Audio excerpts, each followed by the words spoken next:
আমাদেরকে মানুষ কত কিছু বলে, বেদাতি, এই মাজার পূজারি, জিলেপি, এই সেইগুলো যে হেয় করে, বড় ভালো লাগে আমার। আরো 1000 বার বলো, শান্তি লাগে। কেন?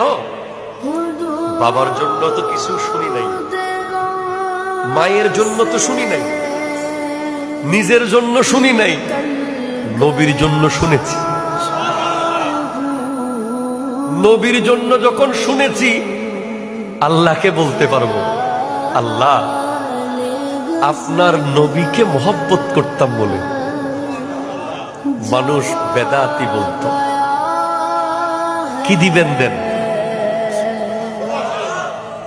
তখন কি বলবেন? শিখে নেন। আজকে জান্নাত মন চাইলে দেন, কি দিবেন আপনার ইচ্ছা, তবে নবীর খেদমতের সুযোগ দিবেন।